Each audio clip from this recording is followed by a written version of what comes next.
What's up, Tsla family? It's Ray J back with another video. And in this one, I want to break down what's happening with SPY, Tesla, and the overall markets. I'm going to break down why next week is going to be very crazy as we have lots of catalysts coming out. Not to mention some good news that came out for Tesla that's helping this push quite a bit. Just know that I am not a financial planner, so take nothing I'm saying as financial advice whatsoever. And also, if you guys can, please check out my Moomoo link that's down below or use my QR code right over here to sign up. If you sign up for Moomoo with the link down below and deposit $100, you're going to get $20 of free Nvidia stock. If you deposit $2,000, you're going to get $50 worth of Nvidia plus a $100 cash reward. Deposits $10,000 to get $300 worth of Nvidia plus $100, or deposits $50,000 to get $1,000 of free Nvidia plus $100. You're also going to qualify for an 8.1% APY on uninvested cash, and their offer ends very soon, so please use my link down below to sign up. Anyways, as far as the market's going, I just want to mention that Tesla's been holding up very nicely. We have this resistance right over here at this 445 area. If that breaks, we're looking for the 450s. But if Tesla loses critical support, it could be turning back down. As of right now, we are looking more bullish, like we're going to be testing this resistance because Tesla got lots of good news. But there's going to be other catalysts really affecting the way the whole market's going to be moving, including Tesla. Right? It's no coincidence that we were anticipating a bounce in my video from yesterday, and we got a decent PCE report. The market bounced as a result of that, which also helped Tesla alongside the good news.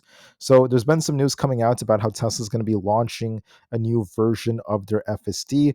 Elon Musk used the word sentient to describe it, but he's not suggesting true human consciousness.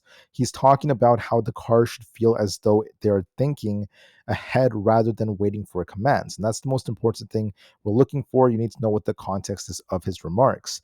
That in turn is telling us that in unpredictable conditions, the cars are going to be smarter. They're going to be playing chess, looking ahead, planning moves ahead, looking and anticipating traffic and their decision making skills, which I think is very awesome stuff as they continue to improve FSD and their autonomous technology.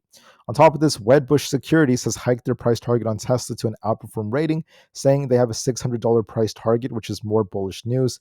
They're saying this as a result of the accelerated AI path for the company, which is now on the horizon. Dan Ives remains more bullish, which is absolutely fantastic.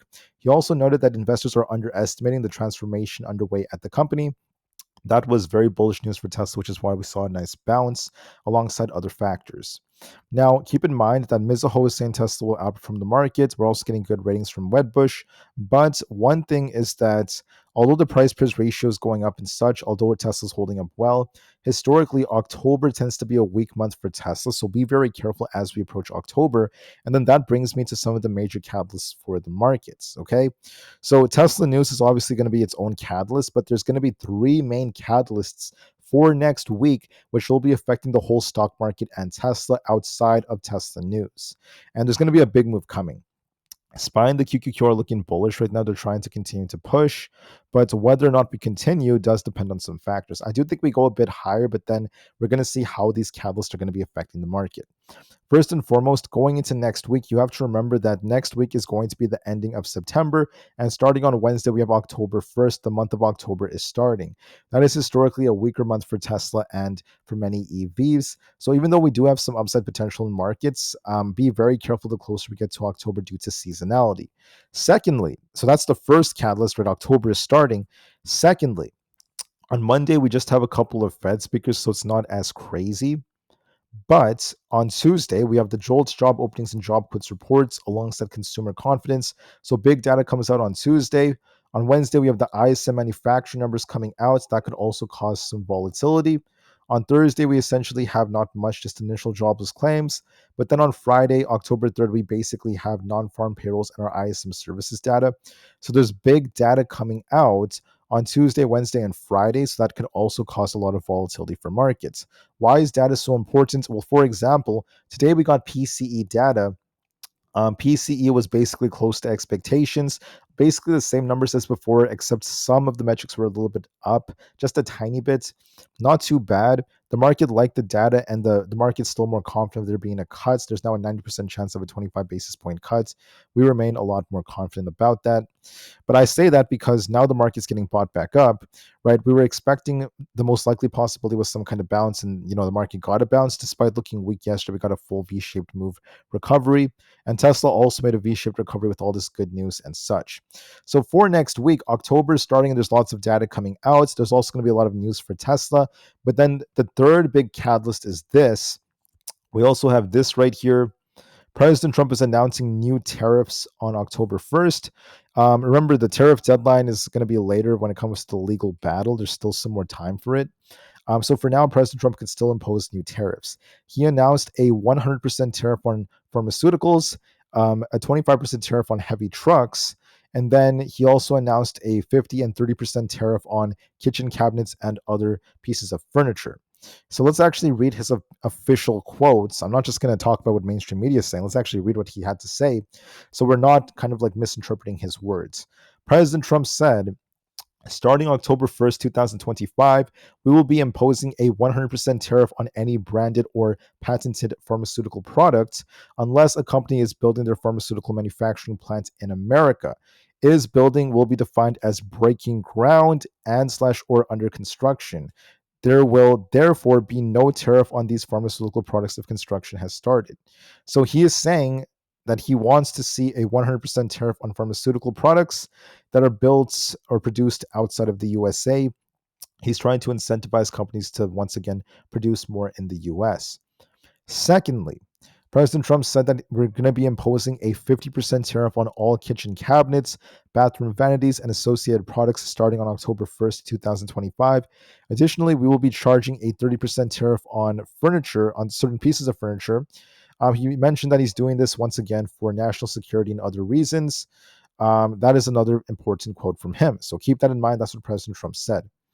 Finally, he said that in order to protect our great heavy truck manufacturers from unfair outside competition, I will be imposing, as of October 1st, 2025, a 25% tariff on all heavy big trucks made in other parts of the world.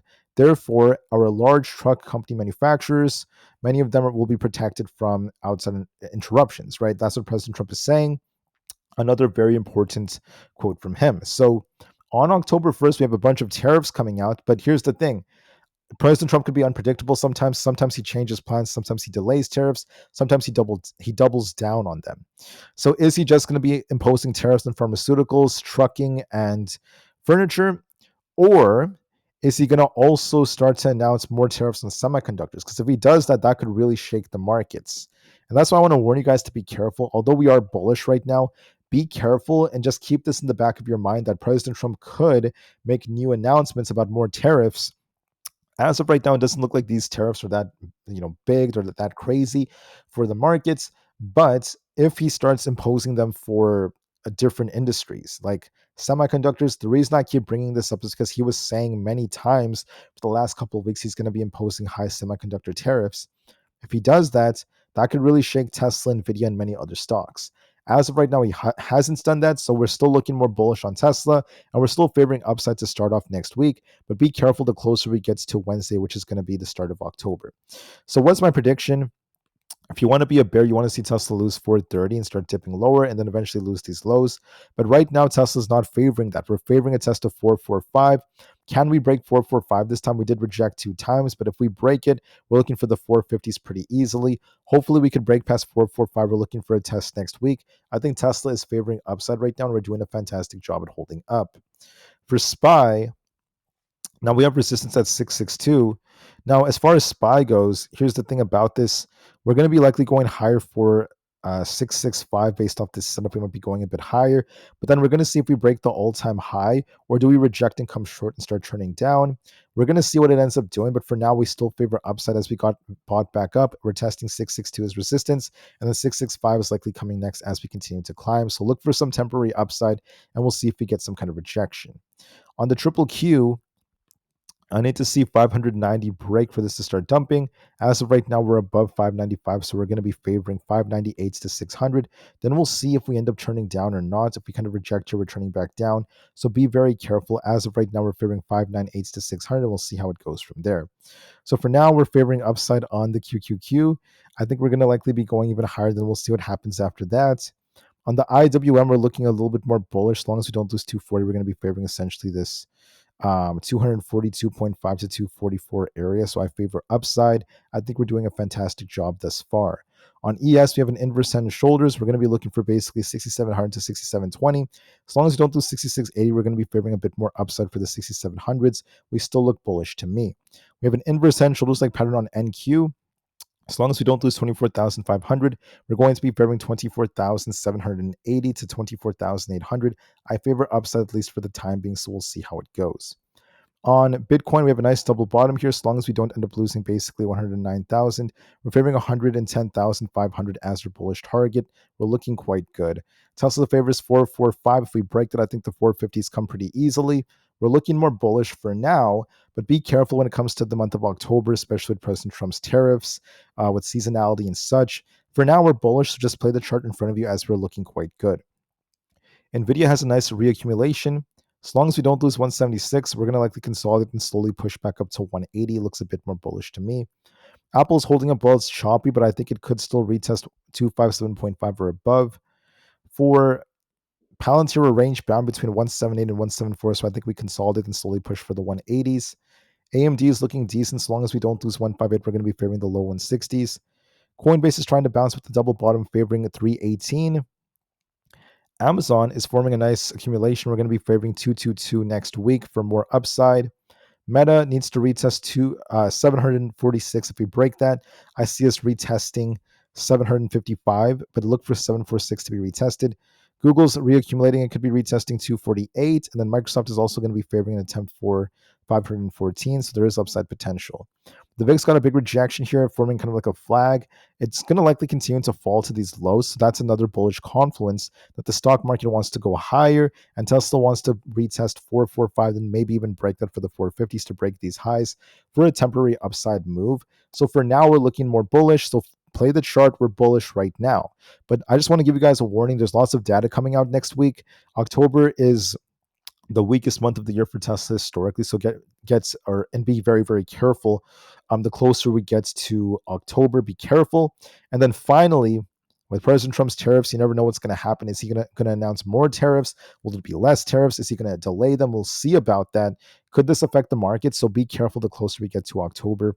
For now, we're bullish, so just play the charts in front of you. We could be looking for 665 on SPY if we hold above 662. If we hold where we are at the QQQ, we're looking for us to push for 598 to 600. And then Tesla has 445. If we break that, we're looking for 415. We'll see how it goes. With that being said, I thank you all so much for listening. Please enjoy your guys' weekends. We have a big weekend coming up, so just have a lot of fun. Enjoy some football and do what you have to do, guys. I thank you for listening, and I'll be back very soon with another upload tomorrow. Thank you for listening, and peace out.